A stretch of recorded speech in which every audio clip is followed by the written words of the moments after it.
everybody. Happy Monday. I hope everybody's having a great start to their week. For Americans, today is a Martin Luther King Day, so I hope everybody's having a good day, relaxing, and everybody who's working.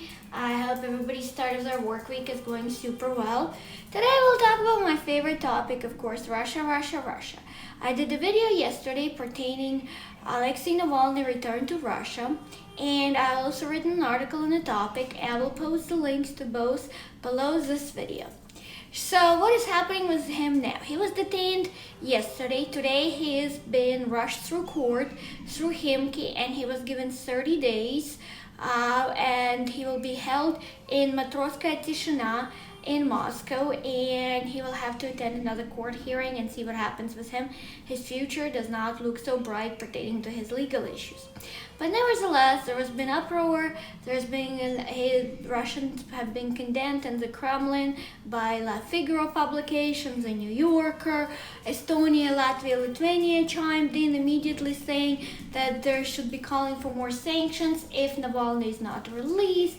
Of course, Ukraine chimed in, Belarus opposition, of course, showing support for Navalny.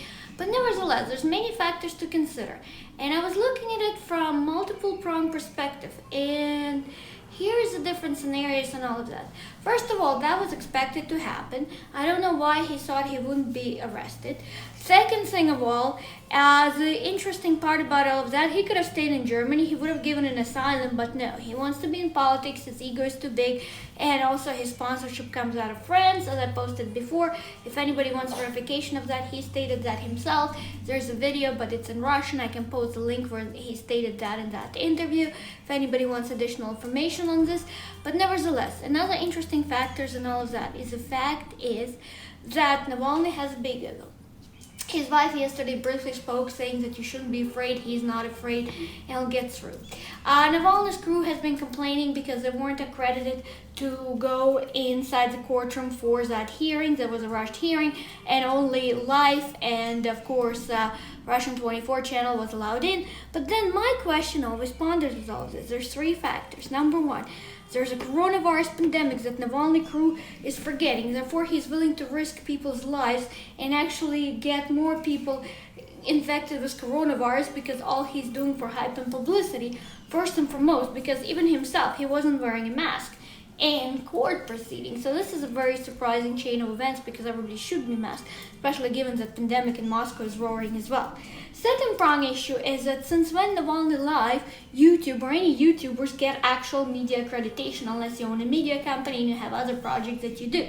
Otherwise, you're not going to get accredited. Simple as that. It's not the suppression of the press. They were waiting outside the courthouse. The only reason they were complaining so much because they wanted likes and to monetize it on YouTube because the viewership goes up when something is streamed live from courthouses and etc.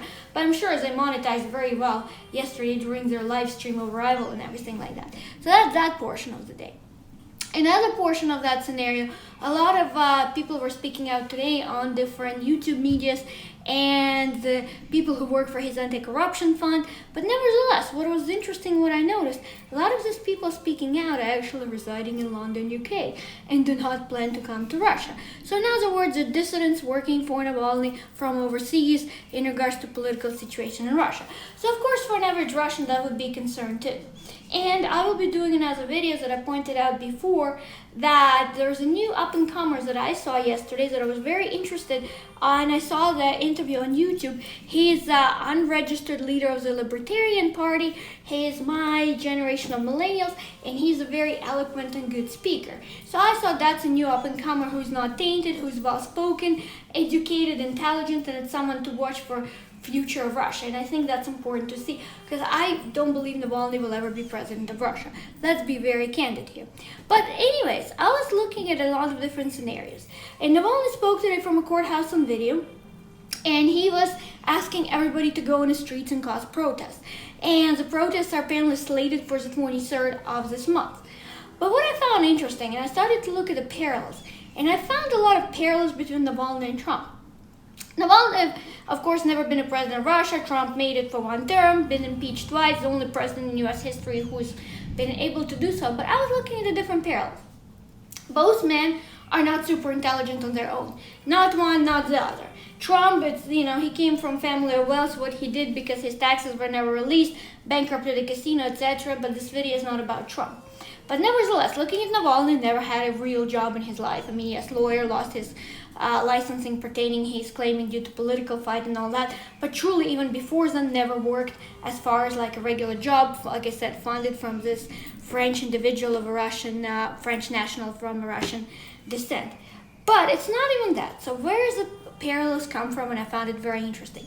The wives, obviously, clearly both can't even decide what their husbands truly doing, if they believe or have any charities they support. Both have a very scared look when answering that question because they don't have an answer. And Melania's Be Best campaign was taken from somewhere else. But again, this video is not about Trump exactly. So, looking at the parallels, what I found interesting, one of the parallels is, it seems the playbook is taken by the two authors, which resembles, one of them is Jack London. He wrote Revolution, which was, I believe, in 1908, which was the beginning of last century. He was actually working for San Francisco Chronicle for some time in the beginning too. And he believed in revolution. And the playbook of 1917, and some of it, he actually tested it in his book. Jack London is a pseudonym, but nevertheless, and the individual is from America. And then I was looking further, and this is the parallels kind of come alive too. Another one is a book, Dreiser's book, which was written well after all of the scenario. It was written more of a mid-last century, and we're looking into Dreiser's scenario and everything else. And the playbooks are being used. Both Trump and Navalny suggest people to go and protest and storm. So both claims are not incited violence, but yet in the case of Trump, 5 people ended up dead. And now the inauguration is on the highest alerts U.S. ever seen with National Guard deployment. Navalny is stating the same thing on Friday, even though Navalny figure is not big, but the same type of idea. His websites also, there's a lot of proxy websites promoting the same type of scenarios.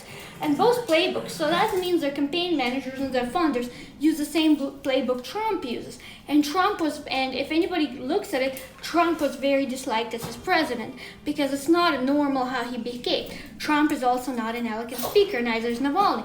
Even an example yesterday, when he landed at the airport, the Russian verbatim he was using, like the word klasno, for example, it's a very unbecoming slang, which is not an educated person or anybody even with a minimum degree of community college would not be using in Russia to give an interview in. And the way he was and his behavior, Trump was using very odd tweets and everything like that. Navalny Live group uses very odd type of tweets, including inciting, I hope they all die, and saying it's all emotional. I pointed out Navalny's cameraman is currently on Navalny Live is arrested and detained for inciting violence on tweets, actually suggesting, death for Russian politicians higher up the Kremlin, basically.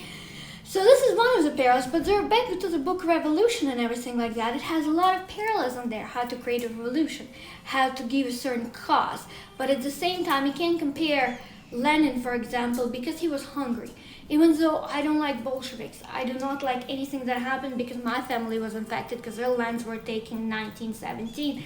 And actually, if you really go further outside of the scope of this video, my family owned majority of gubernias in Donetsk and all that region that now Ukraine is claiming to be theirs and fighting, claiming Russian aggression. So technically, Ukraine destroyed my lands, and if the borders were not moved, my family, it was all their lands. And my family has no Ukrainian background whatsoever prior to 1917. I have nobody in my family who has any type of that kind of background, and even in the West. I'm pretty much saying like everybody still maintains their background in that case, I guess. So given all that scenario, clearly, so this would be something like that. So in the case of Lenin, he was hungry, he wanted a revolution, he was poor, he had an ideology. Well, Navalny is not hungry. Navalny is fully sponsored. Trump was never hungry because Trump's family always had money. So what I'm saying is that given the playbook, there are a lot of similarities, and even though now Joe Biden supports Ukraine a lot, and a lot of Democrats, go about anti-Russia and anti-Putin and everything like that, and even though I don't support Putin and what's happening with Russia, you have to look at Navalny as you look at Trump. Navalny in 20 years would be the same idea as Trump, except not as rich as Trump, possibly, and not a lot of factors. He'll probably never make it to be president of Russia, and I guarantee you he will not. There will be somebody else guaranteed after Putin if he manages to stay until 2036, health provided, because given the amendments, the changes that will allow him to do so. So this is what I thought, and I would love to have everybody's opinions, what everybody thinks about this. What do you think about the parallels from Dreiser and Jack London's book Revolution? Would love to have a discussion about it. Would love to hear everybody's opinions. Would love to hear what happens next. Always welcome to comment. Please read my articles under Communal News Kristina Kitova. I'll post my Navalny article below and the video from yesterday. Thanks again for watching, everybody. I hope everybody has a wonderful week. Thanks again. Bye for now.